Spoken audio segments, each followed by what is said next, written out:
बिस्मिल्लाहिर्रहमानिर्रहीम। तो चलिए स्टूडेंट शुरू करते हैं, कंटिन्यू करते हैं हमारे सिलसिले को जो हम देख रहे थे एटम की साख्त के ताल्लुक से। अब अगर एटम की साख्त के ताल्लुक से बात करें तो याद रखिए कि हमें इस चैप्टर के अंदर जो एक्चुअल हमारा टॉपिक है वो ये है कि जो एटम के अलग अलग मॉडल्स होते हैं, कि अलग अलग साइंटिस्ट ने एटम के मॉडल के बारे में बातें जो बताई हैं उसके बारे में हमें कुछ बातें देखनी थी कि कौन कौन से साइंसदान ने कब किस तरह से एटम के मॉडल के बारे में बातें बताई। तो हम देखते हुए आए, सबसे पहले हमने पिछले चैप्टर में देखा था डाल्टन का एटॉमिक मॉडल।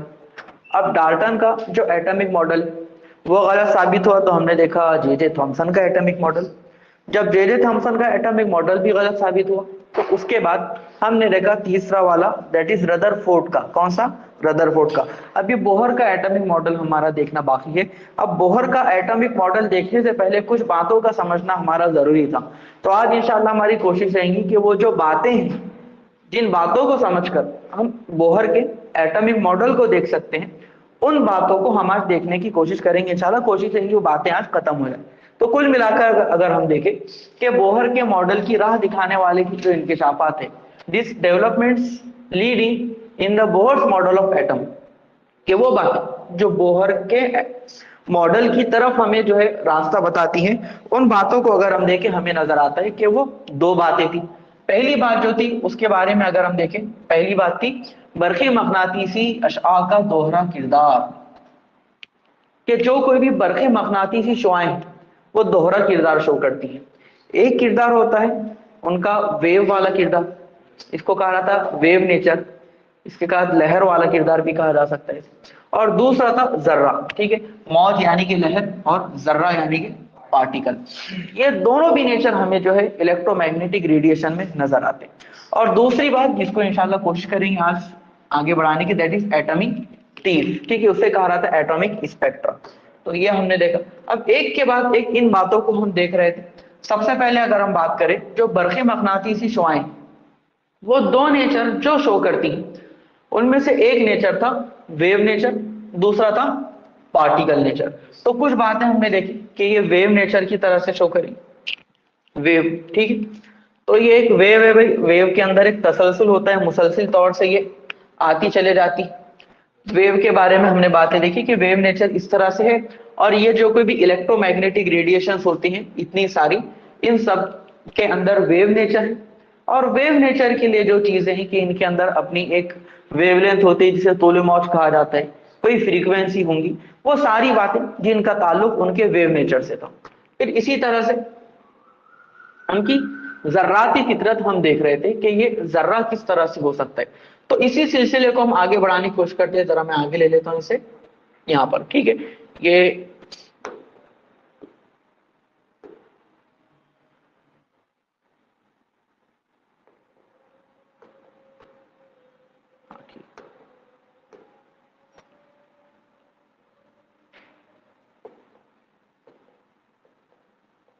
ठीक है, यहां पर देखकर जो बात को समझने की कोशिश करी, ये किसकी बात हो रही है? Developments leading to Bohr's model, ठीक है। समझ में आ रहा है सबके? जो हैंड रिटन की तस्वीर ली हुई, तो कोशिश करिए समझ में आ रहा है लिखावट। चलिए, तो developments leading to Bohr model, के बोहर के मॉडल की तरफ ले जाने वाली जो बातें हैं उनको अगर हम देखें, दो बातें थी। पहला था dual nature of electromagnetic radiation, मतलब दोहरा किरदार, ठीक है। और दूसरा एटॉमिक स्पेक्ट्रा, इसे कहा जाता है, करेक्ट, एटॉमिक, ठीक है, एटॉमिक तीर। अब यहां पर जो डुअल नेचर है, डुअल नेचर के बारे में दो बातें, वेव नेचर और पार्टिकल नेचर। अब वेव नेचर की जो दलील है या जिन बातों से हमें वेव नेचर समझ में आ रहा था, वहां पर दो, इंटरफेरेंस और डिफ्रैक्शन, ठीक है। आपको पता होगा तदाखुल और इंसराफ, ये फिजिक्स के अंदर आपको टॉपिक आएंगे इंशाल्लाह, ठीक है। तदाखुल और इंसराफ, इंटरफेरेंस और डिफ्रैक्शन, ये क्या होता है अभी हमारे ये टॉपिक नहीं है। इंटरफेरेंस और डिफ्रैक्शन को हमको नहीं देखना। तो इसका मतलब क्या हुआ कि साइंसदानों के अंदर ग्रुप्स बन गए, ग्रोह बन गए, उनका आपस में इख्तिलाफ हुआ इस बात को लेकर के। एक ग्रोह का ये कहना था कि जो कोई भी रोशनी हुई, रोशनी और रोशनी के अलावा जो इलेक्ट्रोमैग्नेटिक रेडिएशन है, रोशनी भी एक इलेक्ट्रोमैग्नेटिक रेडिएशन है, और रोशनी के अलावा जितने भी ये सारे के सारे वेव्स होती हैं। क्या होती हैं? वेव्स। ये मौज है, ये लहर है, सेम बात। तो उनका कहना था भाई ये वेव नेचर अपने अंदर रखती। और कुछ साइंटिस्ट ऐसे थे जिनका कहना था कि नहीं, ये वेव नेचर नहीं रखती भाई, इनके अंदर जो नेचर रहता वो है पार्टिकल नेचर, यानी कि ये होती है जर्रा। इनका कहना था नहीं जर्रा नहीं मौज, ये बोलते मौज नहीं जर्रा। अब दोनों अपनी अपनी दलीलें दे रही। इन्होंने क्या दलील लेकर आया अपने पास, इंटरफेरेंस को, डिफ्रैक्शन को। और पार्टिकल वालों ने कौन सी दलीलें लेकर आया अपने पास में, black body radiation, photo electric effect. ठीक है, ब्लैक बॉडी रेडिएशन का जो नाम था उर्दू के अंदर हमने लिखा था, क्या था, सिया जिस्म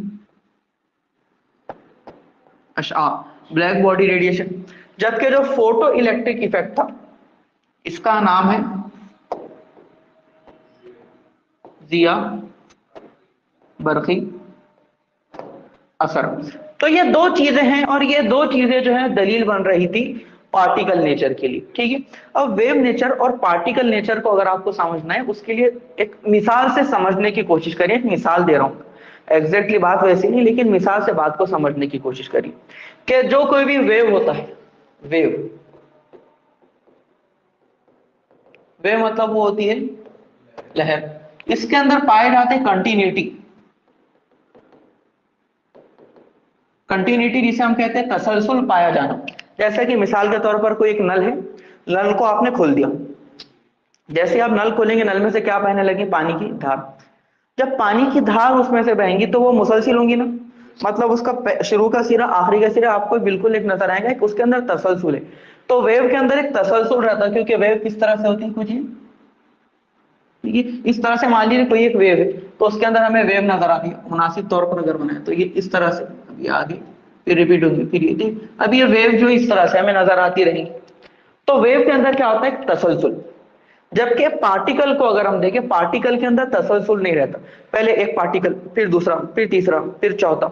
जैसे मिसाल के तौर पर आप समझे कि नल में से पानी गिर रहा, लेकिन कैसा, धार की शक्ल में नहीं, कतरों की शक्ल में, बूंद बूंद गिर रहा है। तो पहले एक बूंद, फिर दूसरा बूंद, फिर तीसरा बूंद। ठीक है, बात समझ आ गई। तो मतलब ये बहुत सारे जब ये बूंद गिर रही, तो बूंद बूंद है, मतलब वो क्या है, पार्टिकल है। तो जो साइंटिस्ट का ग्रोथ था, जो साइंटिस्ट कह रहे थे कि जो कोई भी इलेक्ट्रोमैग्नेटिक रेडिएशन, साथ ही साथ जो रोशनी होती वो वेव होती है, उनका कहना यह था कि इनके अंदर एक तसलसल है, कंटिन्यूटी है, मुसलसिल तौर पर वो आते रहेंगे।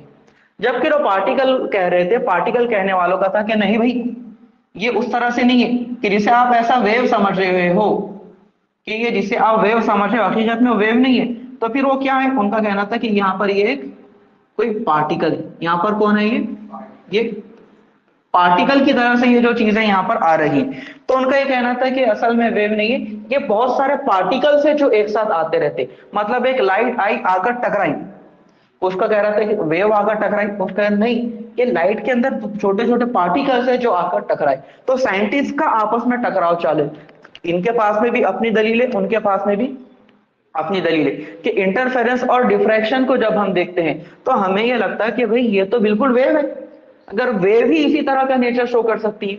और जब इन दो चीजों को देखते हैं, ब्लैक बॉडी रेडिएशन और फोटो इलेक्ट्रिक इफेक्ट, तो हमको उस वक्त लगता है कि नहीं, ये वेव तो ऐसा शो ही नहीं कर सकती, ये तो कौन शो करेगा, सिर्फ पार्टिकल या जर्रा शो करेगा। तो उनके लिए ये दो दलीलें थी, ब्लैक बॉडी रेडिएशन। ठीक है, ब्लैक बॉडी रेडिएशन के बारे में जो काफी ज्यादा काम किया था, इसका नाम था साइंसदान का,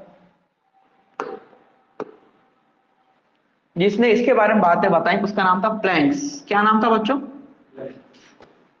मैक्स प्लैंक्स। ठीक है, मैक्स प्लैंक ये साइंसदान था जिसने इसके बारे में बातें बताई, ब्लैक बॉडी रेडिएशन। दूसरी दलील जो थी वो है फोटो इलेक्ट्रिक इफेक्ट, इसे कहा जाता है जिया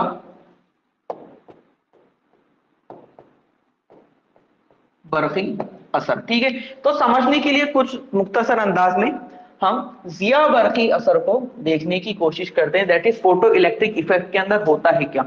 अगर हम फोटो इलेक्ट्रिक इफेक्ट की बात करें, जिया बरकी असर जिसे कहा जाता है, उसके अंदर होता यह है कि अगर कोई हम किसी मेटल को ले, किसी धातु को ले, और वो धातु के ऊपर जो है रोशनी की शुआएं आकर टकराए, तो देखने में यह आता है कि जब कभी रोशनी की शुआएं उसके ऊपर आकर टकराएंगी, रोशनी की शुआओं के आकर टकराने के बाद में उसमें से अब इलेक्ट्रॉन बाहर निकलने लगते हैं। ठीक है, इलेक्ट्रॉन कैसे बाहर निकलेंगे, जैसे कि यहां आप शक्ल में देख सकते हैं, आपको नजर आएगा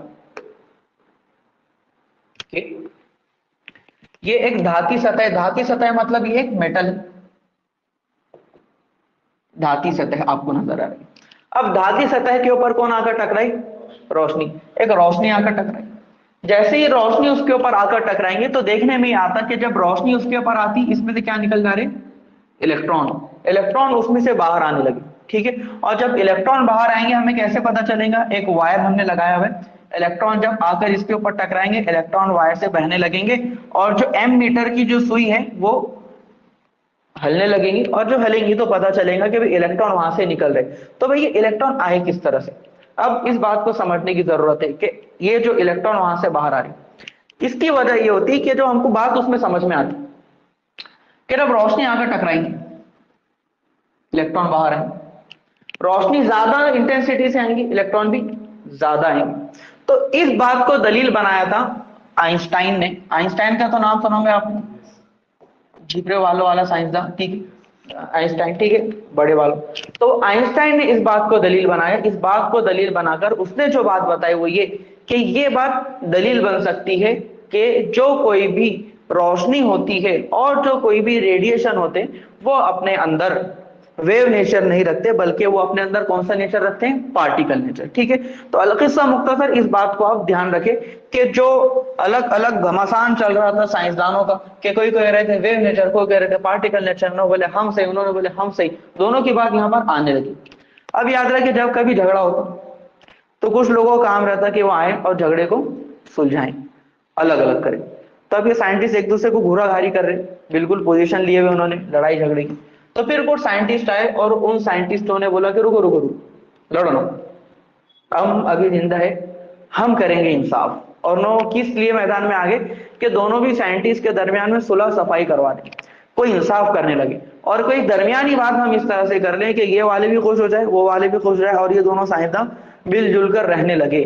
तो जो साइंसदान आए और उन्होंने जो बात यहाँ पर पेश की, उस बात को कहा जाता है बरक़ी मक़नातीसी अशआ का दोहरा तर्ज अमल। कौन सा तर्ज अमल?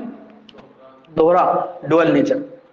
क्यों? साइंसदान है, उन्होंने कहा कि आप जिस बात को लेकर लड़ रहे हैं कि रोशनी वेव भी होती और रोशनी साथ ही साथ पार्टिकल भी होती, तो उनका कहना था कि आपकी भी बात सही, आपकी भी बात सही। रोशनी या जो कोई भी इलेक्ट्रोमैग्नेटिक रेडिएशन है, बरक़ी मक़नातीसी अशआ, बरक़ी मक़नातीसी अशआ, अशआ मतलब रेडिएशंस, ठीक है, इन्हें कहा जाता है इलेक्ट्रोमैग्नेटिक रेडिएशंस। उन्होंने कहा कि जो बरक़ी मक़नातीसी अशआ है वो कोई एक नहीं रखती। आप कह रहे हैं कि सिर्फ वेव है, आप कह रहे हैं कि सिर्फ पार्टिकल है, नहीं, ये सिर्फ वेव भी नहीं है, सिर्फ पार्टिकल भी नहीं, ये वेव भी है और पार्टिकल भी है, इसके अंदर दोनों भी नेचर मौजूद है। तो भाई ये कैसे हो सकता है? डबल डबल रूल, वेव भी नेचर भी, मतलब कोई चीज या तो सफेद रहेंगी या तो काली रहेंगी, मतलब या तो सफेद रहेंगी या सियाह रहेंगी, ब्लैक रहेंगी या व्हाइट रहेंगी। ये किस तरह से आप ग्रे एरिया के अंदर कहां उसको लेके? उन्होंने कहा नहीं, ऐसा ही है, इसमें दोनों भी चीजें मौजूद है। और ये जो हमें दोनों भी एक्सपेरिमेंट से बात नजर आ रही कि वेव नेचर भी नजर आ रहा, पार्टिकल नेचर भी नजर आ रहा, उसके पीछे की वजह ये है कि ये अलग अलग तरीके से जो नेचर शो करती, अलग अलग वक्त पर शो करती, अलग अलग वक्त पर। अलग अलग वक्त कब? कि पहली बात कि रोशनी लहर और जर्रात वाली दोनों खासियतें अपने अंदर रखती है। लहर मतलब वेव भी है, जर्रात मतलब पार्टिकल भी, दोनों भी, वेव भी पार्टिकल भी, दोनों के दोनों। जब दोनों के दोनों है तो फिर कैसे? उसकी उन्होंने ये बात बताई कि देखिए, अब अगर कोई रोशनी है, कोई भी इलेक्ट्रोमैग्नेटिक रेडिएशन है, वो सफर कर रही, सफर कर रही मतलब बस में बैठ के सफर कर रही है? नहीं, सफर कर रही मतलब वो ट्रैवल कर रही, प्रोपेगेट रही, कि रोशनी खला में सफर कर रही। अब जब कभी वो सफर करेंगी तो जब वो सफर कर रही है यानी कि उसका क्या हो रही? इशाअत। इशाअत के दौरान क्या हो रही है? लहर। तो देखिए जब कभी उसका सफर होगा, सफर, इशाअत, अंग्रेजी में कह ले प्रोपगेशन,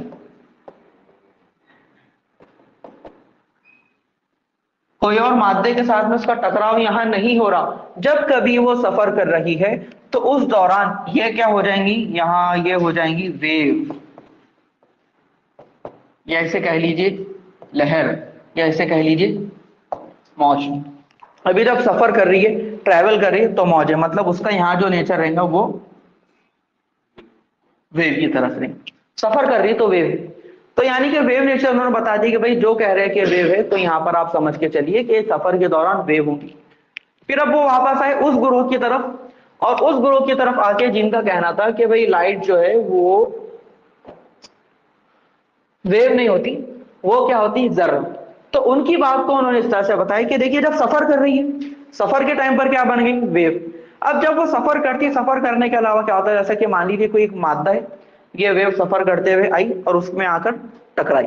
जब टकराई गई तो मादे के साथ में उसका तामुल हो रहा, मादे के साथ में उसका जो कुछ एनर्जी का लेन देन होगा।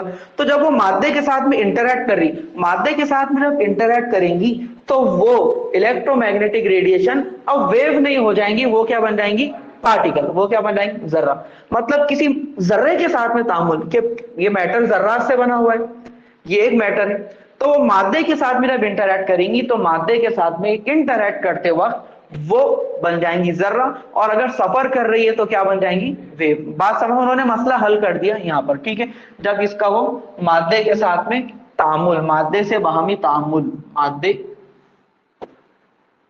से अगर उसका अमल हो रहा, तो इस दौरान इसका मामला हो जाएगा पार्टिकल नेचर। पार्टिकल नेचर किसी से भी टकराएंगे, किसी भी मैटर से जब टकराएंगे तो उसका जो मामला है वो हो जाएगा पार्टिकल का। मीन्स मीडियम चेंज हुआ तो पार्टिकल बनते हैं क्या सर?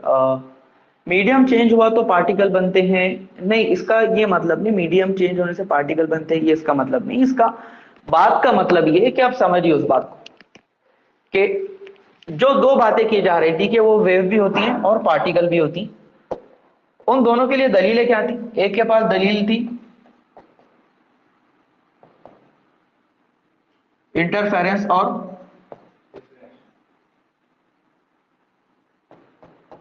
डिफ्रैक्शन। इंटरफेरेंस और डिफ्रैक्शन दलील थी ये वेव वालों की। दूसरी बात, पार्टिकल वालों के पास में जो दलील थी वो था सिया जिस्म अशआ, और इसी तरीके से बरखी जिया असर, फोटो इलेक्ट्रिक इफेक्ट, ठीक है। अब ये देखिए इंटरफेरेंस और डिफ्रैक्शन को अगर हम देखें, इंटरफेरेंस और डिफ्रैक्शन का मतलब क्या रहता कि जो दो कोई भी वेव्स है, ये एक वेव और ये दूसरी वेव, ये दोनों आपस में मिलेंगे, ये एक दूसरे को कैंसिल करेंगे। तो वो जब वेव एक दूसरे से जब मिलेंगी, आकर एक दूसरे से टकराएंगी, तो उस टाइम के ऊपर दो चीजें होती है, एक होता है इंटरफेरेंस और डिफ्रैक्शन।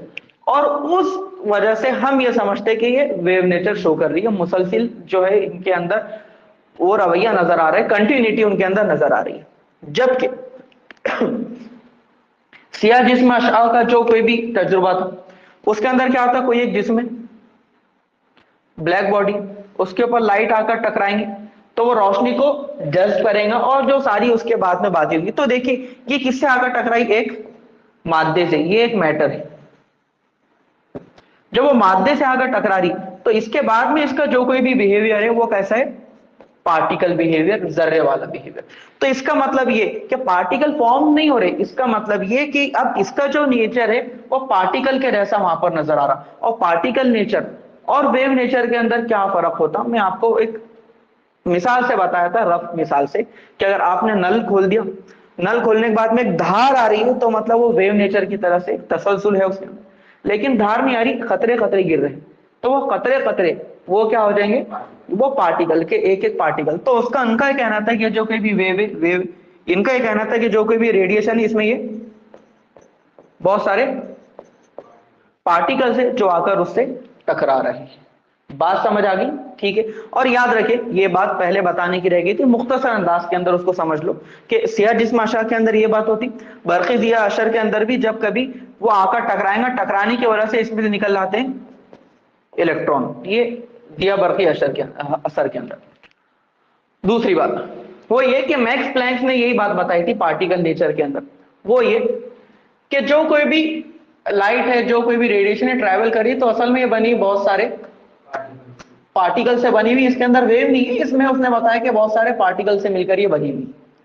अब ये एक पार्टिकल, ये एक पार्टिकल, ये एक पार्टिकल, ये सारे पार्टिकल कैसे होते हैं एक दूसरे के बराबर, है या नहीं। और ये जो कोई भी पार्टिकल की जो एनर्जी है उसे उसने नाम दिया था, एक पार्टिकल की जो कोई भी एनर्जी है इतना एक पार्टिकल, उसे उसने नाम दिया था एक क्वांटम। क्या नाम दिया था? क्वांटम। ठीक है, ये क्वांटम हो गया, ये दो, ये तीन, ये चार, ये पांच, और इसी तरह से वो आगे के अलग अलग क्वांटम। तो ये बात उसने यहां पर बताई थी कि ये क्वांटम, क्वांटम मैकेनिक्स का नाम सुना है ना आपने, ये बहुत सारी मर्तबा फिल्मों वगैरह में भी उसको बताया जाता है, बहुत सारी बातें उसके ताल्लुक से की जाती। तो क्वांटम मैकेनिक्स की जो शुरुआत थी ये मैक्स प्लैंक ने इसी नजरिए से की थी कि पार्टिकल नेचर होता है, और ये अलग अलग अलग पार्टिकल, जैसे अलग अलग अलग अलग ये खतरे जो आकर उसके साथ में ट्रैवल करेंगे, वो उसको आकर पे हिट करेंगे, ये उसने बात बताई कि पार्टिकल होती। ठीक है, और बाद में वो साइंटिस्ट आए थे, खास तौर पर इसके लिए जिस साइंटिस्ट का नाम सबसे ज्यादा लिया था, डी ब्रॉगली, मोगली नहीं, ठीक है, ठीक है, मोगली, जंगल जंगल आग लगी वाला, ये कौन है? De Broglie. डी ब्रॉगली ये साइंसदान था जिसने बताया कि जो कोई भी साइंटिस्ट लड़ रहे थे, बोल रहे थे वेव नेचर, कोई बोल रहे थे पार्टिकल नेचर, ना बोला रुको, मैं अभी जिंदा हूं, मैं करूंगा इंसाफ, बोला वेव भी है पार्टिकल भी है, लड़ाई झगड़ा छोड़ो, वो ये कि दोनों भी नेचर रखते। तो बोले भाई हमारी दो दलील ये, उन्होंने बोला तुम्हारी तो दलील ये, उन्होंने कहा हाँ तुम्हारी दलील सही इसलिए कि तुमने उस वक्त उसका मुताला किया जब वो सफर कर रही थी, तब वेव नेचर रहता, तुम्हारी बात तुम्हारी जगह सही, और तुम्हारी ये दलील इसलिए है क्योंकि तुमने उसका उस वक्त मुताला किया जब वो मादे से इंटरैक्ट कर रही थी। तो वो जब मादे से इंटरैक्ट कर रही तो पार्टिकल के जैसा बिहेव करती, जब वो सफर करती है कला के अंदर तो वेव की तरह से बिहेव करती। इसका मतलब इसमें जो नेचर है दोनों के दोनों। समझ में आया क्या? डोल नेचर बात समझ आ गई। तो अल किस्सा मुख्तसर, बोहर ने अपने एटॉमिक मॉडल को जिस बात के ऊपर बुनियाद बनाया था, उसमें से पहली बात हमने देखी अभी, जो कि पहली बात ये थी कि जो कोई भी रोशनी होती है या जो कोई भी बरक़ी मक़नातीसी शुआएं होती है वो अपने अंदर दोहरा किरदार रखती है, दोगला नहीं, कैसा? दोहरा, डुअल नेचर। समझ में आया क्या? ठीक है, ओके, एनीवन, किसी को कोई सवाल? अगर कोई सवाल है तो आप पूछ सकते। ठीक है, अगर कोई सवाल नहीं है, आया आया, नो सर, सवाल है नो सर, ठीक है, चलिए आगे बढ़ते हैं। तो दोहरा किरदार तो हमने देख ली, अब देख लेते हैं क्वांटम इलेक्ट्रॉनिक एनर्जी लेवल के लिए शहादतें एटॉमिक थीफ। ये क्या हो गया भाई, इतना खतरनाक लिखा हुआ, देखते हैं उसका क्या मतलब है। ओके, अब क्वांटम एनर्जी लेवल के लिए शहादतें, ये जुमले का मतलब आपको बाद में समझ में आएंगे, उसको छोड़ दो, पहले हम क्या समझ लेते हैं, एटॉमिक थीफ क्या रहता। ठीक है, उससे पहले हम समझ लेते थीफ क्या रहता। थीफ, थीफ, ठीक है,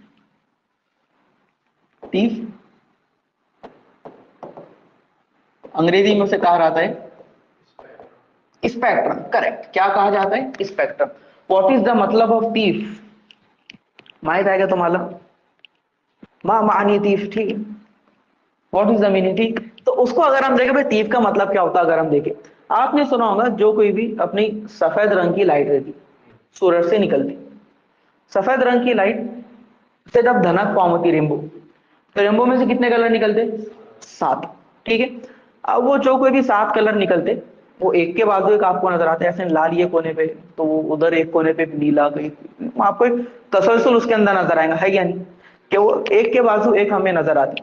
तो वो जो एक के बाजू एक उनका एक पट्टा बन रहा, उसे कहा जाता है उसका स्पेक्ट्रम, और उसे जो है शुद्ध भाषा में कहा जाता है क्या? तीर। क्या कहेगा? तीर। अब ये जो कोई भी तीर है इसको हासिल किया जा सकता है, एक ये तो वो ढनक हमको नजर आ गई, वो एक तीर हो गया। एक हमको नजर आ सकता, अगर हमको भाई कमरे के अंदर धनक बनाने का, तो बना सकते क्या? पॉसिबल है। वैसा मतलब 30-7 कलर, जो सफेद रोशनी अपने सातों रंगों के अंदर डिवाइड हो जाए, कर सकते हम कमरे के अंदर? कैसा कर सकते? कैसा कर सकते? आपने प्रिज्म का नाम सुना है? प्रिज्म, उर्दू में क्या कहते हैं इसको? प्रिज्म, प्रिज्म कैसा रहता, ये लिखा हुआ दिख रहा प्रिज्म, ऐसा रहता, कैसा रहता, ऐसा रहता। अब ये जो कभी प्रिज्म है, प्रिज्म वही काम करता जो काम जो बारिश होने के बाद में बारिश के खतरे हवा के अंदर करते आसमान में, ठीक है। वो खतरे क्या करते कि जब लाइट उनके ऊपर आकर टकराती, ठीक, लाइट आकर जो है पानी का खतरा था, लाइट उसके पास आकर टकराएंगी, अंदर जो कोई भी काम होगा उसकी डिटेल के अंदर हमें नहीं जाना, लेकिन जब उन खतरों से रोशनी की जो शुआ यहाँ पर थी वो सफेद लाइट, कैसी थी, सफेद, लेकिन जब यहां से वो बाहर निकलती तो ये 7 मुख्तलिफ रंगों के अंदर तकसीम हो जाती, ठीक है। तो ये 7 रंगों के अंदर तकसीम होगी तो यहाँ पर क्या फॉर्म होगी, धनक, ठीक है। खौसे खजा क्या फॉर्म होगी, खौसे खजा वहां पर फॉर्म होगी। तो यहाँ पर देखिए खौसे खजा इस तरह से फॉर्म हो जाती। अब ये खौसे खजा जो है हमको बनाना है, कहां पर बनाना है, कमरे के अंदर बनाना है। तो कमरे के अंदर बनाने के लिए जिस चीज का इस्तेमाल किया जाता है उस चीज का नाम है प्रिज्म। होता है क्या, तो प्रिज्म अपन ने रखे, मान लीजिए प्रिज्म, प्रिज्म के ऊपर जैसे ही ये नॉर्मल लाइट आकर टकराएंगी, नॉर्मल लाइट आकर टकराने के बाद में इसमें से जब बाहर वो निकलेंगी, यहां पर तो थी सफेद, अब सफेद रोशनी जो अलग अलग मुख्तलिफ अकसाम की रोशनियों से मिलकर बनी होती है, वो सारी रोशनी उसमें से आ जाएगी बाहर, बात समझ आ गई। और ये बाहर यहाँ से जो 7 रंग हमें निकलते हुए नजर आएंगे, 3 4 5 6 7, ठीक है, ये 7 रंग हमें नजर आएंगे, बात समझ आ गई। तो ये इसी का काम करता। अब इसका मतलब ये इसके अंदर रंग नहीं भरे, अंदर के बाद 7 रंग कैसे नजर आ गई, ये 7 रंगों से मिलकर सफेद रंग की जो है शुआ बनती है, बात समझ आ गई। और उसके जो अलग अलग हिस्से हैं उन अलग अलग हिस्सों को कौन अलग कर देता है, प्रिज्म, उसको उसने डिवाइड कर दिया। अब यहां पर देखिए जैसा कि आपको ऊपर भी नजर आ रहा होगा,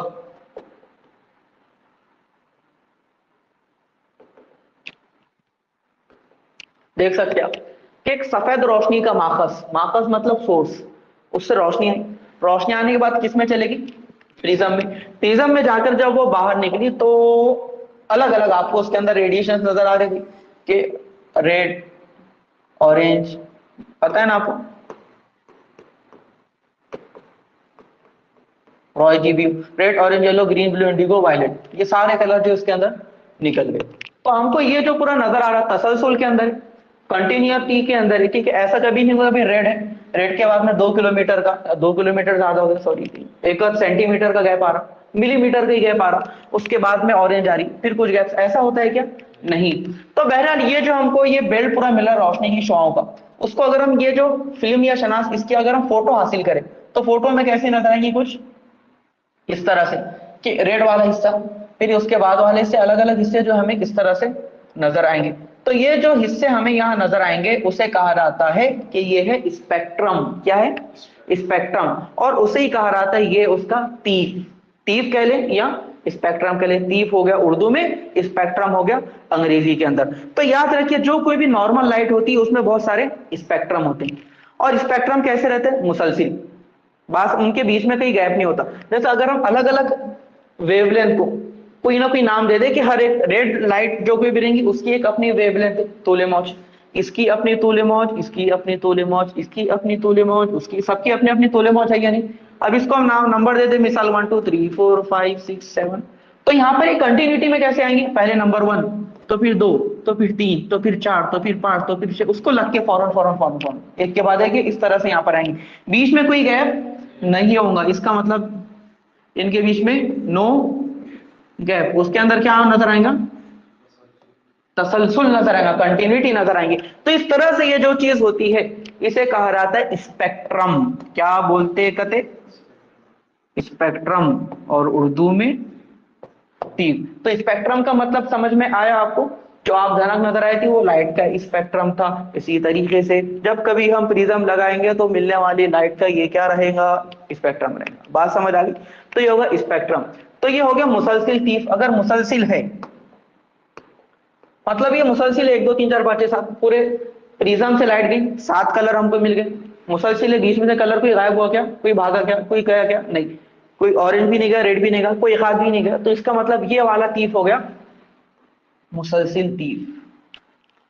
मुसलसिल तीफ समझ में आ गया। अब हमको जो देखना है खत्ती, खबती नहीं, कौन सा, खत्ती। खत्ती किसको बोलते हैं, किसको, बावले को बोलते हैं, किसको, बौला, बौला समझते ना, पागल को खप्ती कह रहा, तो खप्ती तीर नहीं है, कौन सा तीर है, खत्ती। खत्ती मतलब, खत मतलब क्या होता, इसका अंग्रेजी तर्जुमा अगर हम देखें उससे कहा रहा था लाइन स्पेक्ट्रम। खत मतलब लाइन, ठीक है, लाइन स्पेक्ट्रम, इसका मतलब क्या, उसको जरा अब हम समझने की कोशिश करते हैं। अभी कोई लाइट थी, अपने सोर्स से आई, कहां से आई, सोर्स, मतलब सूरज से आ रही थी, या फिर लाइट का जो कोई भी सोर्स हमने रखा हुआ था वो नेचुरल लाइट और नेचुरल लाइट जब कभी भी आकर प्रिज्म के ऊपर पड़ रही तो वो अलग अलग शुआओं के अंदर डिवाइड हो जा रही, तकसीम हो जा रही, और हमें कैसा चीज मिल रहा था, मुसलसिल। अब हमको क्या करना है कि जो कोई भी लाइट है या जो कोई भी रेडिएशन है, रेडिएशन के दरमियान में और रेडिएशन और प्रिज्म के दरमियान में हमें कोई भी एक ऑब्जेक्ट रख देना, किसी भी जिस्म को हमको रख देना। मतलब हमने क्या किया कि यहां हमने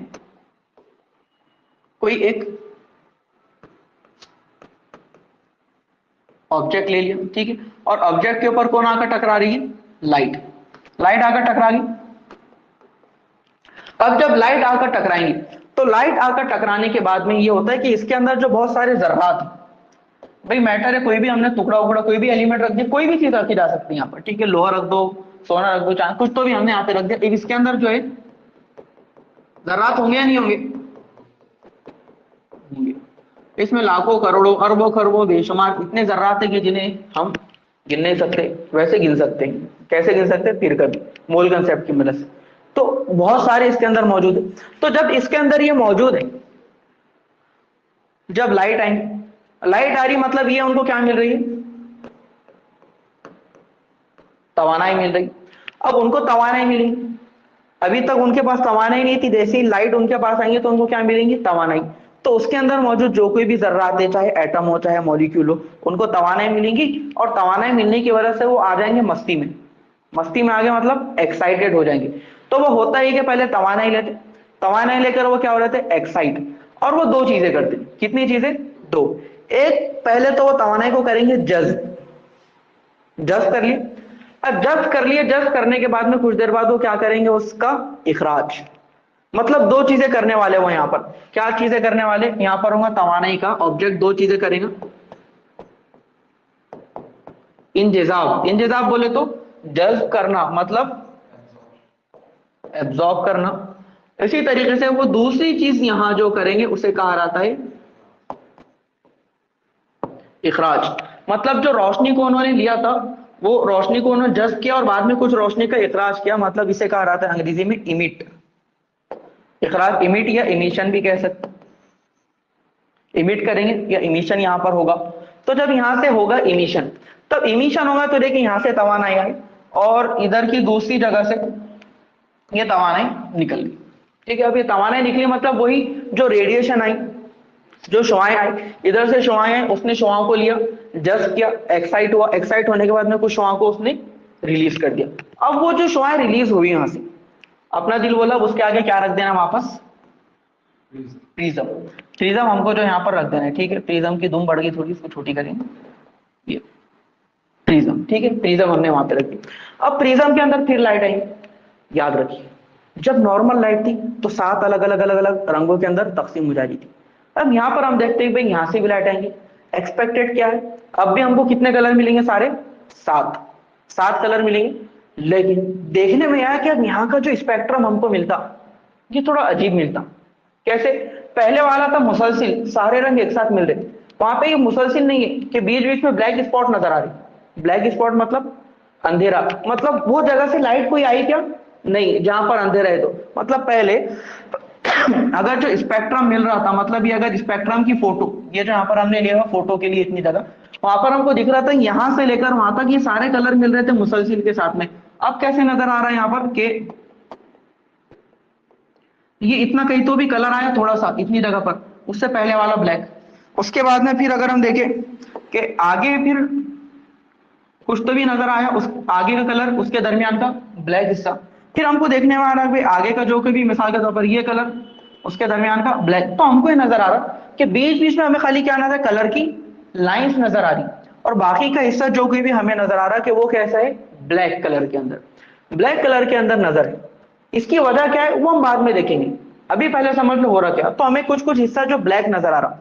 अब ये जो तीफ हमें मिला, उसको बीच बीच के अंदर हमें कुछ लाइंस मिल रही है कलर की, मुसलसिल हमको लाइंस नहीं मिल रही। तो इस तरह का जो तीफ है उसको क्या कहा जाता है, कौन सा तीफ? खत्ती तीफ, लाइन स्पेक्ट्रम। क्योंकि हमें वहां पर क्या मिल रही है, कुछ लाइंस। जैसे कि यहाँ देखिए कि पहला वाला ये मतलब ए और बी है, पहले बी को देख लीजिए कि जो कोई भी सफेद रोशनी वहां से निकल रही है, सफेद रोशनी जब निकलेंगी, निकलते हुए ये जब आई प्रिज्म से हमें पूरा का पूरा स्पेक्ट्रम मिल गया। और मुश्ताइल नमूना, मुश्ताइल बोले तो वो सवाल, मुश्ताइल का मतलब है एक्साइटेड। एक्साइटेड मतलब कब, कोई अगर हमने ऑब्जेक्ट लिया, उसको हमने एनर्जी दी, एनर्जी वो एब्जॉर्ब करता, एब्जॉर्ब करके मुश्ताइल हो जाता, मतलब एक्साइटेड लेवल के ऊपर चला जाएगा, उसके पास एनर्जी ज्यादा हो जाएंगी। तो जब एनर्जी उसके पास ज्यादा होगी तो मुश्ताइल नमूना हमने ली। कैसा नमूना है वो? मुश्ताइल नमूना है, मतलब एक्साइटेड सैंपल।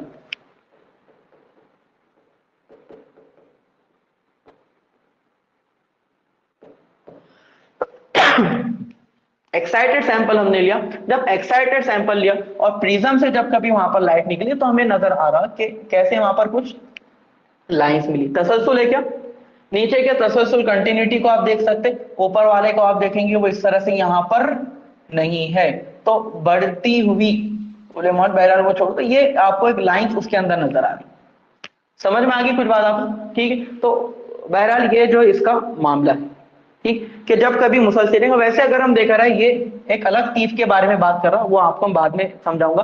कि यहां पर अगर हम देखें तो ये जब लाइट इसमें से निकली, तो जब लाइट इसमें से निकली, तो लाइट निकली, इसका मतलब कुछ लाइट की रोशनी को उसने खा गया और कुछ बची हुई लाइट की रोशनी को उसने जो है इमिट कर दिया। बात समझ आ गई? तो उसको अगर हम जरा समझने की कोशिश करें, इखराज, इखराज करना मतलब इमिट करना, निकालना। और इंतजाम मतलब जज उसे कर देना। ठीक है, अभी यहाँ पे उसका बेटर अंडरस्टैंडिंग हमको यहाँ पर आएगी, देखते हैं उसे।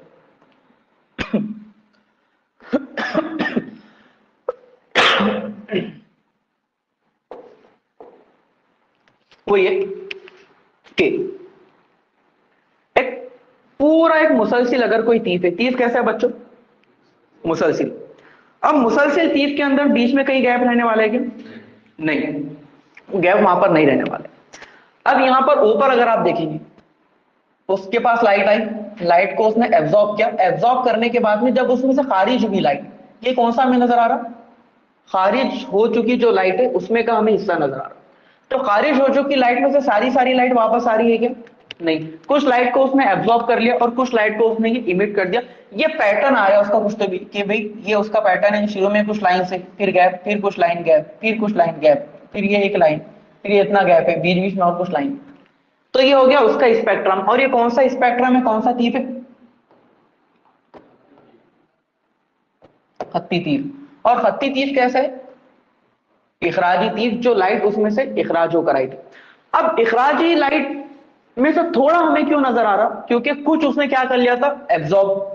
जो कोई भी ऑब्जेक्ट था उसने यहां पर क्या कर लिया था, कुछ तो भी एब्जॉर्ब कर लिया था, कुछ उसने जज्ब कर लिया था। अब देखिए कि जो उसने जज्ब किया, इसका मतलब क्या? जो ब्लैक वाला हिस्सा हमें नजर आ रहा, असल में उसने उतना क्या किया, जज्ब। जो ब्लैक वाला हिस्सा हमें नजर आ रहा, असल में उसने उतना क्या किया यहाँ पर, जज्ब। ये जो ब्लैक वाला हिस्सा नजर आ रहा, उतना उसने क्या किया वहां पर, जज्ब। तो यहाँ पर उसको अगर हम रिवर्स कर दें, तो इंजेजाबी तीर के अंदर क्या हो जाएगा, यहाँ पर जो कलर है वो हिस्सा ब्लैक हो जाएगा। ठीक है, जो वहां पर कलर, यहाँ पर जो कलर है वो हिस्सा जो ब्लैक हो जाएगा, और वहां पे जो ब्लैक था उसकी जगह पर क्या आ जाएगा, कलर। तो उससे हमें क्या समझ में आएगा कि ये जो कलर नजर आ रहे हैं वो उसने जज्ब कर लिया। ठीक है, और यहाँ पे जो ब्लैक हमें नजर आ रहे हैं वो उसने इखराज कर दिया। इखराजी तीर के अंदर अगर आप देखेंगे, वहां जो हमें कलर नजर आ रहे हैं वो उसने इखराज कर दिया, और वहां जो हमें काले नजर आ ब्लैक, वो उसने जज्ब कर लिया। बात समझ आ गई? वो दूसरे का वहां पर अपोजिट है।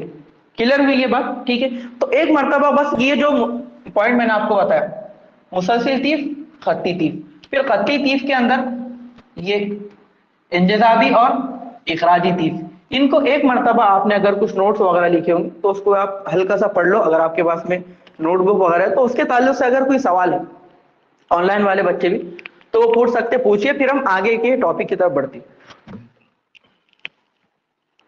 क्योंकि फिर आगे की बात कंटिन्यूटी के अंदर आएगी तो आपको कंफ्यूजन हो सकता।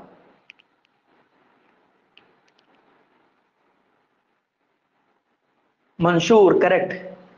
मंशूर कहा जाता है प्रिज्म को। डिस्पर्जन ऑफ लाइट, इंतशार नूर कहा जाता है, करेक्ट। साजिदा ने सही जवाब दी। जो कोई भी लाइट अलग अलग हिस्सों के अंदर तकसीम हो जाती, सफेद लाइट है अलग अलग हिस्सों के अंदर जब वो तकसीम हो जाती है उसे कहा जाता है डिस्पर्जन ऑफ लाइट या इंतशार नूर। डिस्पर्स हो जाना मतलब तकसीम हो जाना।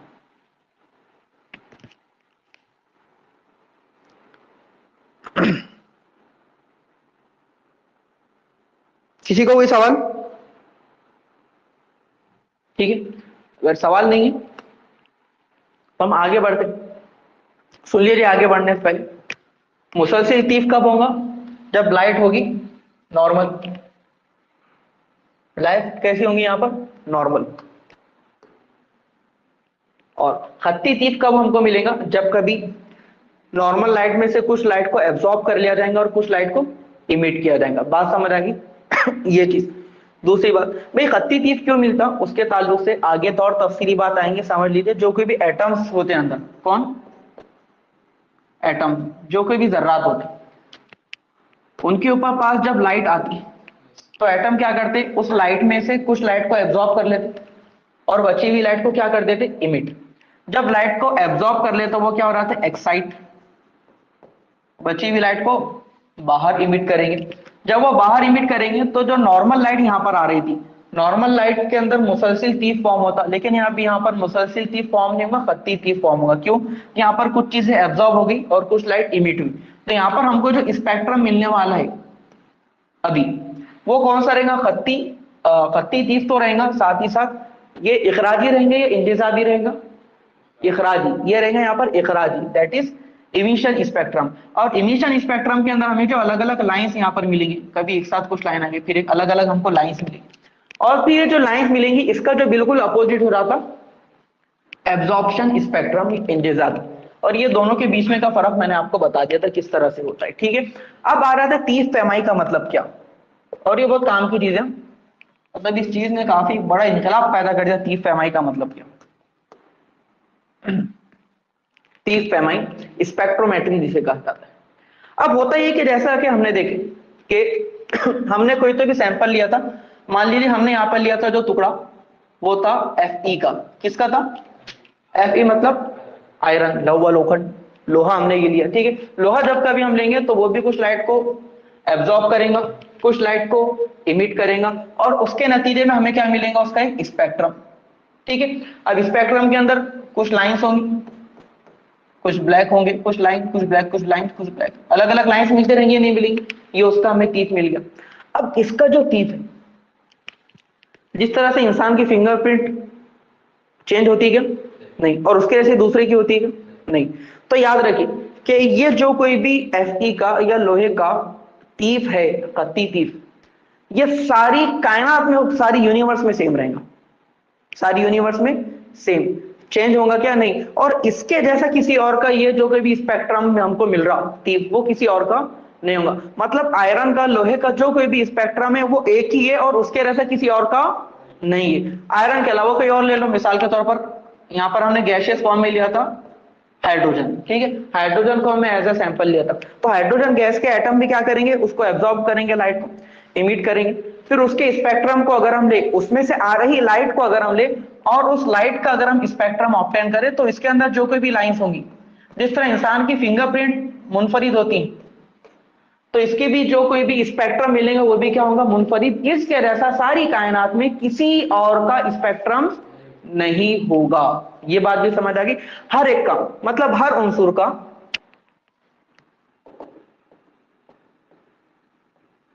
हर उनसुर का खत्ती तीफ कैसा होता?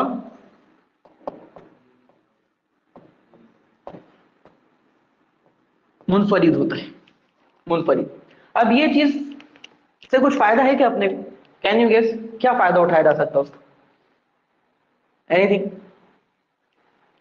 मतलब मिसाल के तौर पर आप दुकान पे गए, सोने की बिस्किट खरीद के लेकर आए सोनार के पास। अब उसने आपको सच्ची मुच्ची का सोना दिया क्या नकली सोना चिपका दिया? How will you know? कैसे आपको पता चलेगा? ठीक है, अगर आपको पता करना है तो एक होता है कि आपके पास में एक स्टैंडर्ड तीफ है गोल्ड का, सोने का, कि लाइट उस पे सिर्फ टकरा कर आएंगी, तो टकरा कर आने के बाद में उसका जो हमको तीफ मिलेगा, इखराजी तीफ, लाइन स्पेक्ट्रम, वो कैसे होगा हमें पता है। लाइट आओ, लाइट उसके ऊपर मारो, लाइट को आने दो, उसको रिकॉर्ड करो कि किस तरह से उसके ऊपर की लाइट आ रही, इंस्ट्रूमेंट्स मौजूद है, पता चल जाएगा असली सोना है क्या नकली सोना है। ये भी पता चल जाएगा कि अगर मिलावट हुई तो कौन सी चीज की उसके अंदर मिलावट हुई। बात समझ आ गई। तो स्पेक्ट्रोमेट्री या तीफ पेमाई का मतलब क्या रहता है कि किसी भी ऑब्जेक्ट के ऊपर लाइट को इंसिडेंट किया जाता, लाइट जब उसके ऊपर टकराएंगी, टकरा कर वापस आएंगी, तो मतलब वो इमिटेड लाइट है। इमिटेड लाइट है मतलब अब उस लाइट को हम ऑब्जर्व करेंगे, तो लाइट को जब ऑब्जर्व करेंगे तो उससे हमको जो तीफ मिलेगा, हमको जो स्पेक्ट्रम मिलेगा, उससे हमें पता चल जाएगा इसके अंदर क्या चीज मौजूद है, कौन सा अंसुर उसके अंदर मौजूद है। समझ में आ रही है आपको ये बात? कोई भी ऑब्जेक्ट, मतलब ये जो कोई भी पेन है फॉर एग्जांपल, ये जो कोई भी मटेरियल से बना हुआ अभी हमको नहीं मालूम इसके अंदर क्या लोहा है, प्लास्टिक है, प्लास्टिक के अंदर भी तो उसके अंदर कार्बन है या कौन सी मेटल या नॉन मेटल यूज की गई। कैसे पता किया जा सकता कि इसके ऊपर जो लाइट आकर टकराएंगे, टकरा कर वापस आएंगे, वो लाइट को कैप्चर करो और उस लाइट का क्या निकालो, स्पेक्ट्रम। उसका जो स्पेक्ट्रम रहेगा उसको अगर हम एग्जामिन करेंगे, हमें पता चल जाएंगे कौन से मैटर से बना हुआ है। बात समझ आ गई? तो ये जो प्रोसेस है जिसके अंदर हम क्या करते हैं, लाइट को कैप्चर करते, लाइट का स्पेक्ट्रम देखते, उससे पता करते कि लाइट जहां से आ रही है उसके अंदर क्या चीज मौजूद है। इस प्रोसेस को कहा जाता है स्पेक्ट्रोमेट्री या कहा जाता है तीफ पैमाई। कौन सी पैमाई? तीफ पैमाई, स्पेक्ट्रोमेट्री इसे कहा जाता है। अब इसकी फजीलत है क्या है जरा समझ लीजिए। तीफ पैमाई का जो इस्तेमाल किया रहा था बहुत सारी मर्तबा एनालिसिस के लिए। एनालिसिस मतलब ये कि आपको कोई पहचानना है केमिकल कौन सा है, या कोई केमिकल के अंदर कौन कौन से एलिमेंट, कौन कौन से अनासिर मौजूद है, तो उसको पता करने का एक तरीका यह है कि उसके ऊपर लाइट को इंसिडेंट करो। स्पेक्ट्रोमीटर नाम का एक इंस्ट्रूमेंट आता, एक जो मशीन आती है, उसके अंदर अगर आप अपना सैंपल रख देंगे तो उसमें से लाइट आती है, वो हमें बता देता है कि इसके ऊपर का स्पेक्ट्रम किस तरह से। और स्पेक्ट्रम देखकर आप ये पता कर ले सकते हैं कि अब इस स्पेक्ट्रम को देखकर कि ये कौन से ऑब्जेक्ट से मिल रहा, इसके अंदर कौन सी चीज है, कौन सा सोडियम है, पोटेशियम है, कैल्शियम है, कार्बन है, हाइड्रोजन है, कौन सी चीज है उसके अंदर मौजूद है, हमें ये पता चल जाती है। कैसे पता चल जाती? बस ये स्पेक्ट्रम को देखकर। ये तो जमीन के ऊपर की चीजें होगी। और क्या उससे फायदा है? वो ये तीफ की पैमाई की मदद से अनासिर की दरियाफ्त। अनासिर की दरियाफ्त आपको पता है कि जो कोई भी अनासिर है, जैसे hydrogen, potassium, calcium, sodium, oxygen, carbon, अलग अलग जो अनासिर, अभी कितने दरियाफ्त हुए अभी तक पता है क्या आपको? टोटल कितने अलग अलग अगर देखा रहा है तो एलिमेंट डिस्कवर हो चुके हैं कितने? 118, 118, 118 अनासिर है जो दरियाफ्त हो गए। अब इनमें से कुछ अनासिर ऐसे हैं जो दुनिया वालों को पता ही नहीं थे कि है बोल के। पता कैसे चले? स्पेक्ट्रोमेट्री की मदद से। कैसे? अब तक कभी नहीं मिले थे, जमीन में गड़ा करके मादनियात निकाले, अब उसके अंदर कुछ ऐसी मादनियात मौजूद थी जो अब तक के डिस्कवर नहीं हुई थी, लेकिन पता कैसे चलना ये कुछ तो भी नवी चीज है बोल के। तो उसको क्या किया गया, उसके ऊपर जो कोई भी हमें मटेरियल मिला उसके ऊपर लाइट को इंसिडेंट किया गया। लाइट जब वापस आई, देखे तो अरे ये जो मिल रहा हमें स्पेक्ट्रम, ये तो इससे पहले किसी का नहीं है, इसका मतलब ये क्या चीज है, कोई तो भी नई चीज जो है अभी डिस्कवर हुई। तो रुबिडियम, सीजियम जैसे कुछ ऐसे एलिमेंट है जो किस तरह से डिस्कवर हुए, इसी स्पेक्ट्रोमेट्री की मदद से। बात समझ आ रही? स्पेक्ट्रोमेट्री। इसी तरह खलाई अजसाम का मुताला स्पेक्ट्रोमेट्री की मदद से, बड़ी जबरदस्त चीज है ये भी। क्या आपको पता है सूरज के अंदर कौन सी गैस है सबसे ज्यादा मिकदार में पाई जाती? सूरज में। कौन जाके सूंघेगा वहां पे, कौन जाके देखेंगे? जा सकते हैं क्या वहां पर? जो जाएगा वो खुद गैस बन के उड़ जाएगा वहां पर, ठीक है, एक और गैस का इजाफा हो जाएगा उसकी। लेकिन पता कर सकते हैं कि हम नहीं अभी हमें, लेकिन पता है कि सूरज के अंदर कौन सी गैस होती है? Helium gas. कौन सी गैस? Helium gas. तो सवाल ये है, हमें कैसे पता चला कि सूरज के अंदर हीलियम गैस मौजूद है?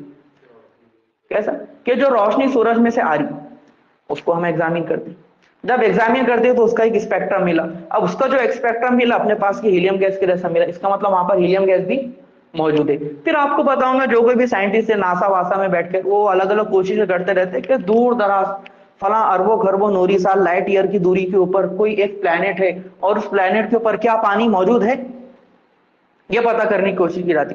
तो यहाँ बैठे बैठे वो इतने दूर है कि अगर हम रोशनी की रफ्तार से भी सफर करें तो हमें हजारों लाखों साल लग जाएंगे। मतलब वहां पर हम जा सकते हैं कि अभी नहीं, ऐसी कोई मशीन ही नहीं बनी कि रोशनी की रफ्तार से हम सफर कर सके। अगर रोशनी की रफ्तार से भी सफर कर लें तो पहुंचने के लिए लाखों साल लगेंगे, पॉसिबल ही नहीं है वहां तक के अभी जाना। और हम यहाँ बैठे बैठे ये पता कर लेते कि नहीं यार वहां पे पानी नहीं है, तो कौन जाके वजू करके आया वहां पे? ठीक है, कैसे पता चला? कैसे पता चला? हम देखते हैं कि उसको टकराकर जो रोशनी आई, अब में सितारे हमको चमकते हुए नजर आते हैं ना, जब चमकते हुए नजर आ रहे हैं मतलब उनकी इतने सालों से रोशनी जो सफर कर रही थी हमारे पास तब आई। हम क्या करते हैं, रोशनी को पकड़ लेते हैं। रोशनी को पकड़ के क्या करेंगे, उसका स्पेक्ट्रम लेंगे। उसका जब स्पेक्ट्रम लेंगे, हमें पता है कि अगर वाटर में से अगर वो स्पेक्ट्रम आ रहा, वाटर का मॉलिक्यूलर फॉर्मूला हमको पता है H2O, H2O में से जब आएगा तो स्पेक्ट्रम कैसे मिलना हमें पता है। हम चेक करते भी स्पेक्ट्रम कैसे मिल रहा, H2O में कि जैसा स्पेक्ट्रम आया मतलब पानी है, नहीं है मतलब नहीं है। साथ ही साथ हम ये पता कर ले सकते हैं भाई अगर कोई पहाड़ है दूर दराज का, कोई तो प्लेनेट है, हम ये तक पता कर ले सकते हैं भाई तो दूर दराज के जो प्लेनेट्स है, सैयारे हैं, या जो कोई भी वहां के पुर्रे है, प्लेनेट्स या स्टार्स, वो किन चीज से बने हुए हैं। वहां पर कोई तो पहाड़ है, तो पहाड़ के अंदर कौन सा मटेरियल मौजूद है, कैल्शियम से बना हुआ है, सोडियम किससे बना हुआ है, हम ये तक पता कर ले सकते हैं। कैसे पता कर ले सकते हैं? अगेन जब लाइट उससे टकरा कर आएंगी, उसका स्पेक्ट्रम देखो, उसका स्पेक्ट्रम देखकर हमें ये पता चल जाता है कि बना हुआ किस चीज से, वहां तक जाने की जरूरत है क्या हमें? नहीं। तो ये चीज काफी इनकलाबी चीज थी, दैट इज मुसलसिल तीफ और खत्ती तीफ। मुसलसिल तीफ और खत्ती तीफ, कंटिन्यूअस स्पेक्ट्रम और लाइन स्पेक्ट्रम, इन दोनों की मदद से यह पता किया जा सकता है कि जो कोई भी ऑब्जेक्ट है वो कौन सा है, उसकी स्टडी की जा सकती।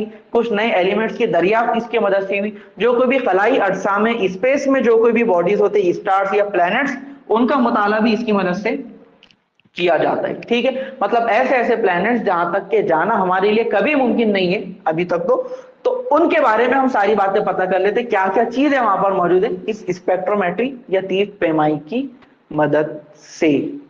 बात समझ आ गई आपको? तो देखिए, जो बोहर के मॉडल की तरफ ले जाने वाली दो चीजें थी, दो में से तकरीबन दोनों चीजें होगी, दूसरी चीज का थोड़ा सा पार्ट बाकी, उसको हम आगे देखेंगे, लेकिन एक बेसिक आइडिया हमने देख लिया। पहली चीज जो थी वो ये थी कि जो कोई भी रोशनी होती है या बरखी मकनातीसी शुआएं होती है, कैसा किरदार रखती हैं वो? दोहरा किरदार, डुअल नेचर। पहली बात, वेव नेचर भी रखती, पार्टिकल नेचर भी रखती। वेव नेचर की कुछ दलीलें, पार्टिकल नेचर की कुछ दलीलें। फिर डी ब्रॉगली आया, उन्होंने वो सबको बिठाया, रुको जरा, सबर करो, लड़ो नको, और फिर उसने उन सबको बताया कि इनका नेचर डुअल नेचर रहता। ठीक है, पहली बात। फिर उसके बाद में ये तीफ, एक मुसलसिल तीफ, खत्ती तीफ, कि इखराजी इंतजाबी तीफ, ये देख ली। तीफ पैमाई क्या होती है देख ली, कि तीफ पैमाई का रिलेशन हर उनसुर का मुनफरिद खत्ती तीफ होता है, ये बात। और फिर तीफ पैमाई की जो फजाइल है और कुछ मसाइल है, हमने वो देखने की कोशिश की है। तो ये जो कोई भी बातें अभी आपके सामने है, खासतौर पर ये एटमी तीफ के ताल्लुक से अगर कोई सवाल है तो आप लोग पूछ सकते हैं।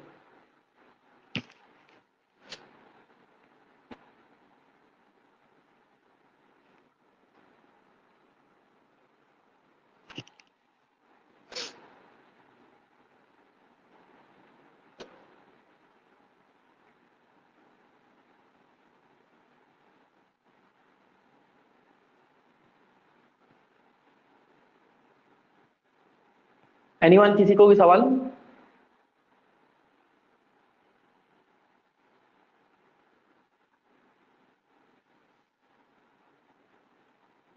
नो? ठीक है, चलिए। अब जैसा कि इसी बात को आगे हम बढ़ाते, मैंने आपको बताया कि हर अंसुर का, हर ऑब्जेक्ट का मिलने वाला खत्ती तीफ मुनफरिद होगा और उसके जैसा खत्ती तीफ किसी और दूसरी चीज का नहीं होगा, उसका अपना मुनफरिद होगा। सारी दुनिया में, सारी कायनात में, दुनिया नहीं सारी यूनिवर्स के अंदर से मिलेंगे।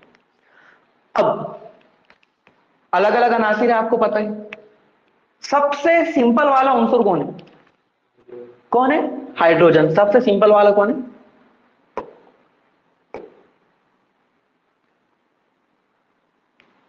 चलो ठीक है, यही लिख लेंगे, अभी कोई मसला नहीं। सबसे सिंपल वाला कौन है? हाइड्रोजन। सबसे सिंपल, क्योंकि हाइड्रोजन के अंदर इलेक्ट्रॉन्स कितने मौजूद होते हैं? कितने होते हैं? सवाल गौर से सुनो, हाइड्रोजन में इलेक्ट्रॉन कितने मौजूद होते हैं? बड़ा सिंपल सवाल है बच्चों। एनीवन, कितने होते हैं? ऑनलाइन वाली कॉम, हाइड्रोजन जब सबसे सिंपल है तो सबसे सिंपल के अंदर जो कोई भी इलेक्ट्रॉन की तादाद है वो भी सबसे सिंपल होंगी। याद रखिए हाइड्रोजन में इलेक्ट्रॉन कितने होते हैं? एक इलेक्ट्रॉन। तो प्रोटॉन कितने होंगे? प्रोटॉन भी कितना होंगे उसके अंदर? एक। ठीक है। और हमने आइसोटोप्स वगैरह के अंदर देखा था, उसके अंदर न्यूट्रॉन नहीं रहते, उसके आइसोटोप्स के अंदर रहते हैं न्यूट्रॉन। ठीक है, एक इलेक्ट्रॉन एक प्रोटॉन और 0 न्यूट्रॉन उसके अंदर मौजूद होते हैं। बात समझ आ गई? तो सबसे सिंपल है ये। उसके बाद अगर हम देखें आगे वाले, जैसे हाइड्रोजन के बाद हाइड्रोजन से बड़े वाला कौन आता? हीलियम। उसके पास में 2 इलेक्ट्रॉन रहते, 2 प्रोटॉन। फिर आता लिथियम, उसके पास में 3 इलेक्ट्रॉन 3 प्रोटॉन। तो अगर हम ये देखें, अब यहां से अगर हम देखते चले जाए तो हमको सीक्वेंस कहां तक के नजर आती? 118 तक। कहां तक? 118 तक। अब यहां पर ये कोई भी ऑब्जेक्ट अगर हम ले, हम हाइड्रोजन को ले, हीलियम को ले, लिथियम को ले, फिर 118 में से किसी को भी हम ले, और उसके ऊपर जो है हम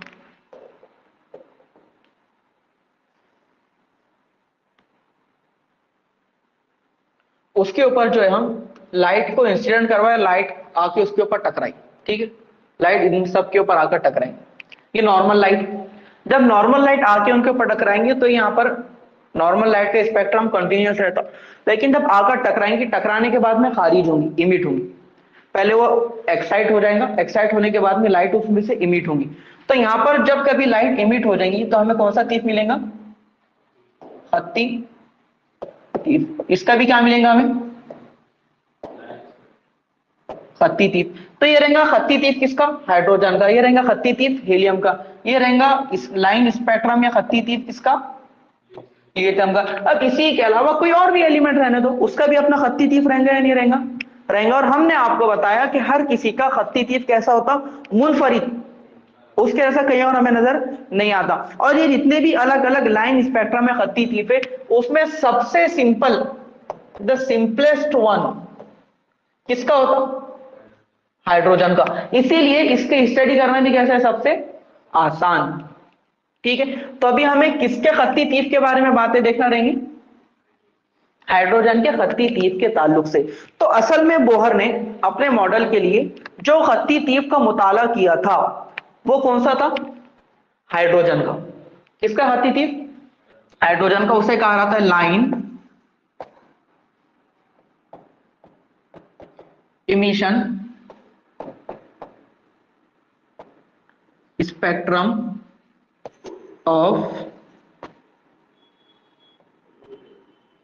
हाइड्रोजन। ठीक है, जैसा कि हमने कहा तीर मुसलसिल भी हो सकता, खत्ती भी हो सकता। फिर जो खत्ती होता उसके अंदर हम देखा था वो इंजिजाब वाला भी हो सकता और इखराज वाला भी हो सकता। ठीक है, तो हमें इसके बारे में क्या देखना था? इंजिजाब वाला नहीं, इखराज वाला।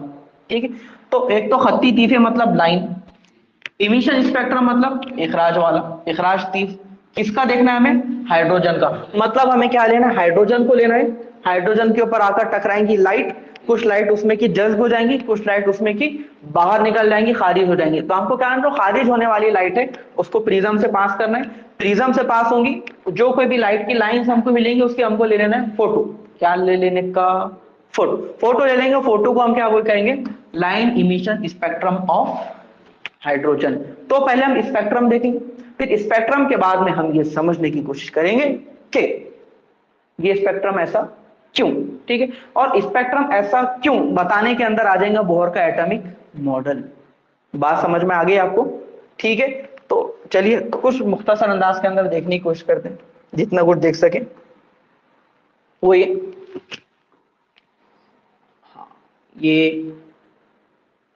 इससे तो आपको समझ में नहीं आएगा, समझाने की कोशिश करता हूं आपको। बिस्मिल्लाह।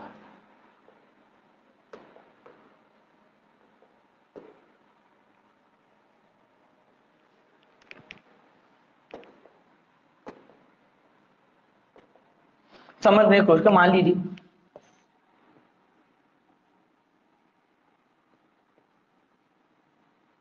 ये हाइड्रोजन एटम लिया गया। हाइड्रोजन एटम में से कोई हाइड्रोजन एटम का सैंपल ली, उसमें से लाइट आई, लाइट को फिर प्रिज्म से निकाला तो प्रिज्म में से अलग अलग लाइट उसमें से निकली, और जब ये लाइट हमें मिली तो उसका हमने स्पेक्ट्रम ऑब्टेन किया, ठीक है।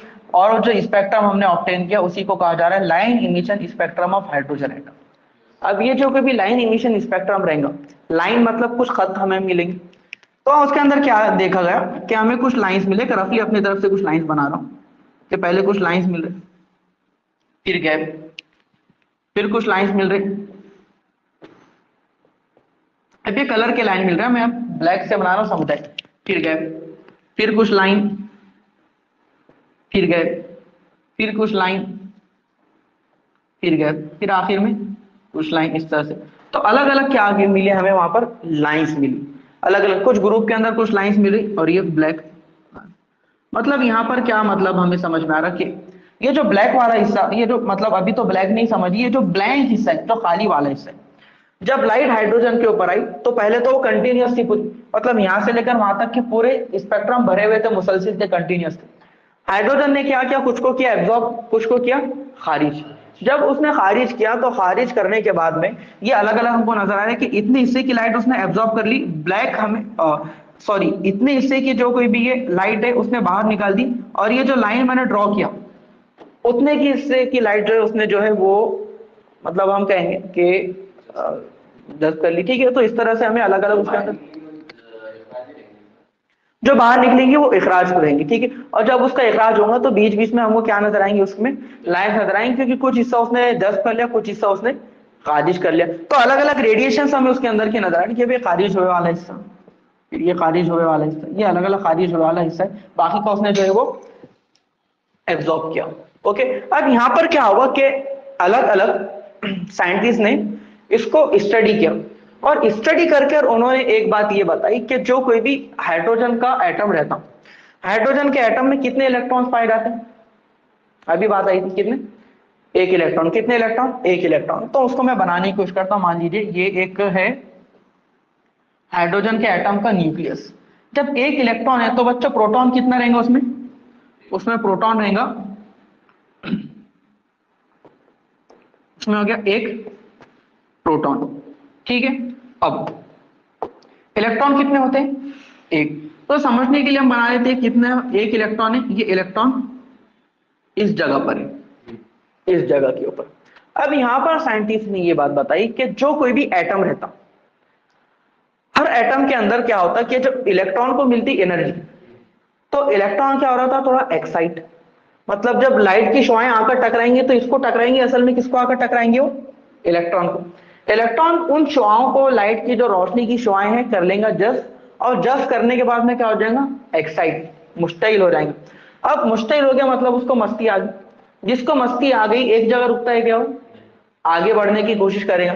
तो ये क्या होगा, इस जब एक्साइट होगा तो इलेक्ट्रॉन इस लेवल से जंप करके किधर चले जाएंगे, ऊपर। अब ऊपर जिस लेवल के ऊपर चला गया, मान लीजिए वो चले गया ये एक दूसरे लेवल के ऊपर, मतलब उसका एक ये एक एनर्जी लेवल था, और इस एनर्जी लेवल से किधर चला गया वो, ऊपर। और यहां से वहां जाने के लिए, निचले वाले एनर्जी लेवल से ऊपर वाले एनर्जी लेवल तक जाने के लिए उसने क्या किया, लाइट को एब्सॉर्ब, क्या किया बच्चों, एब्सॉर्ब। तो हम कह रहे हैं ना इंजेजाब हुआ, उसका मतलब उसने क्या किया, एब्सॉर्ब। और अगर हम उसे लाइट देंगे तो वो क्या करेंगे, यहां से लाइन एब्सॉर्ब करेंगे, और फिर किधर चले जाएंगे, और ऊपर। बात समझ में आ रही है आपको। लेकिन याद रखिए जो कोई भी इलेक्ट्रॉन रहता है उसकी मनोकामना, अंतिम इच्छा, ख्वाहिश, जुस्तजू, आरजू ये होती है कि वो ऊपर ना रहे, वो किधर रहना चाहता, न्यूक्लियस से करीब करीब। तो वो चाहता उसके पास जो कोई भी एनर्जी है सबसे कम हो, ज्यादा एनर्जी वो अपने अंदर नहीं रखना चाहता, कम से कम एनर्जी के अंदर वो सुकून से रहना चाहता। तो वो क्या करेंगे, जब एनर्जी एब्जॉर्ब करके ऊपर गया, नीचे आने के लिए क्या करना पड़ेगा उसे, फिर एनर्जी का इखराज, मतलब लाइट को क्या करेगा, खारिज करेगा। तो अब देखिए वो क्या करता, ये तो उन्होंने एब्जॉर्ब कर लिया, अगर उसे वापस आना है, मतलब इलेक्ट्रॉन है, अगर वो नीचे आ रहा तो यहाँ पर क्या करेगा, इमिट, इमिशन, इमिशन कर रहा मतलब, इमिट कर रहा मतलब क्या कर रहा है वो, इखराज। फिर वो क्या करेगा, इमिशन। बात समझ आ गई, फिर वो क्या करेंगे, ये सॉरी यहां तक कितने न्यूक्लियस में नहीं घुसेंगे, सॉरी,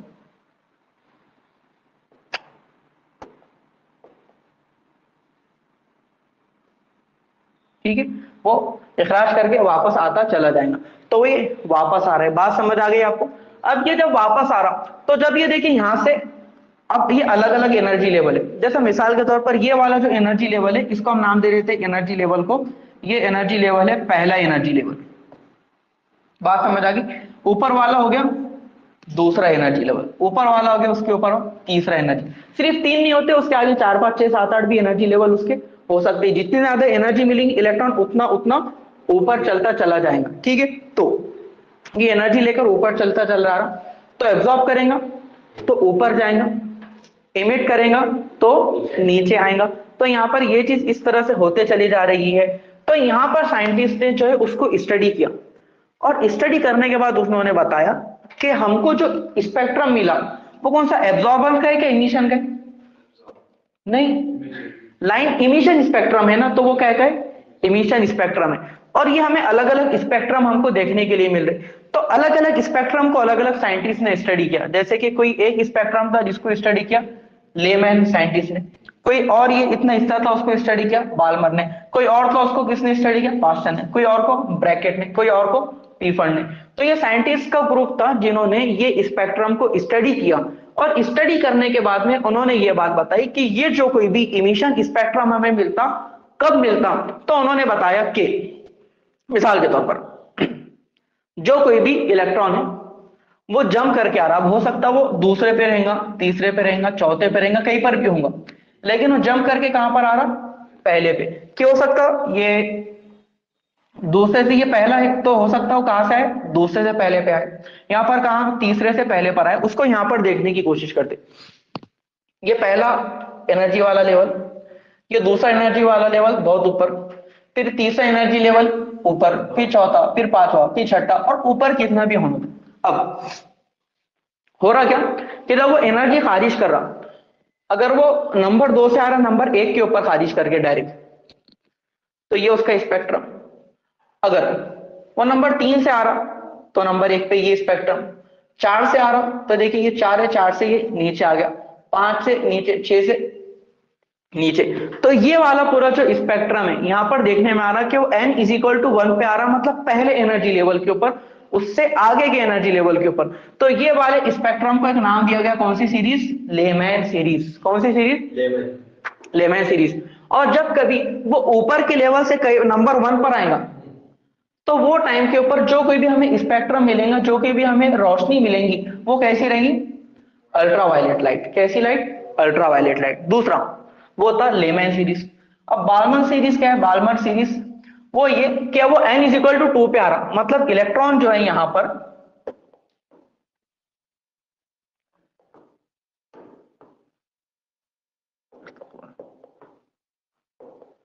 इलेक्ट्रॉन जो है यहां पर, ये अगर उसका न्यूक्लियस है प्रोटॉन, इलेक्ट्रॉन आगे के किसी भी लेवल के ऊपर हो, अब वो कौन से, ये n इज इक्वल टू 1 है, तो ये क्या हो जाएगा, n इज इक्वल टू 2, मतलब दूसरा एनर्जी लेवल। तो तीसरे पे वो तीसरे से दूसरे पे आ रहा, या चौथे से दूसरे पे आ रहा, या ऊपर वाले से कहीं वो दूसरे पर आ रहा। तो इस तरह से जब कभी वो आएगा, तो वो टाइम पर जो हमको स्पेक्ट्रम मिलेगा वो कौन सा हो जाएगा, बाल्मर। और वो टाइम पर जैसा कि आप देख सकते हैं ये दूसरा लेवल है, तीसरे पे, दूसरे पे, चौथे से, पांचवे से, छठे से दूसरे के ऊपर आया। अब वो टाइम के ऊपर जो इनिशियल स्पेक्ट्रम में लाइट आती वो क्या रहती, मरई। मरई मतलब विजिबल, नजर आने वाली। जैसे कि तीसरे से दूसरे पे आया तो कैसी लाइट आ रही, सुर्ख, चौथे से दूसरे पे हरी, पांचवे से दूसरे पे नीली, आगे वाली से वायलेट। अलग अलग जो हमें यहाँ पर रेडिएशन मिल रही है वो मराई है, मतलब ये विजिबल है। इसी तरह से पास्टन मतलब तीसरे पे आ रहा, कैसी रहेंगी रेडिएशन, इंफ्रारेड। ब्रैकेट मतलब चौथे पे, पीफर्ड मतलब पांचवे पे। अब पांचवे पे जब आएंगे, छठे, सातवें, सातवें और उसके आगे से, चौथे पे जब आएंगे तो पांचवा, छठा और उसके आगे, तीसरे पे जब आएंगे तो चौथा, पांचवा उससे आगे, दूसरे पे मतलब तीसरा, चौथा, पहला मतलब दूसरे, तीसरा और उसके आगे से यहाँ पर है। तो जब कभी यहाँ पर आएगा तो अलग अलग साइंटिस्ट ने उसको स्टडी किया, और ये बताया कि हमें इसकी मदद से ये बात पता चल रही है कि हाइड्रोजन के एटम में जो इलेक्ट्रॉन है वो एक अलग अलग एनर्जी लेवल के अंदर मौजूद होते हैं। दरमियान में कहीं मौजूद होंगे क्या, नहीं, वो या तो नंबर 1 एनर्जी लेवल पर मौजूद होगा, या फिर कहां पर रहेंगे, नंबर 2 पर, या फिर कहां पर, नंबर 3 पर, या फिर कहां पर, नंबर 4 पर, उनके बीच में कहीं मौजूद होगा क्या वो? नहीं। तो ये बात है जिसे कहा जाता है कि हाइड्रोजन का लाइन इमिशन स्पेक्ट्रम। अब ये जो कोई भी लाइन इमिशन स्पेक्ट्रम है काफी काफी काफी इंपॉर्टेंट है। इसके वजह से क्या नतीजे निकलते हैं और इसको बुनियाद बनाकर बोहर ने किस तरह से अपना मॉडल पेश किया, उसके बारे में बातें हम देखने की कोशिश करेंगे इंशाल्लाह अगले लेक्चर के अंदर। ठीक है, तो यहां पर अभी हम स्टॉप करते हैं, नमाज का वक्त होने वाला है, बाकी बातें इंशाल्लाह कल। इसको आप घर पर जाकर रिवाइज करिए, इसके ताल्लुक से अगर आपको कोई सवाल है तो आप कल उसे बिल्कुल लेकर आइए।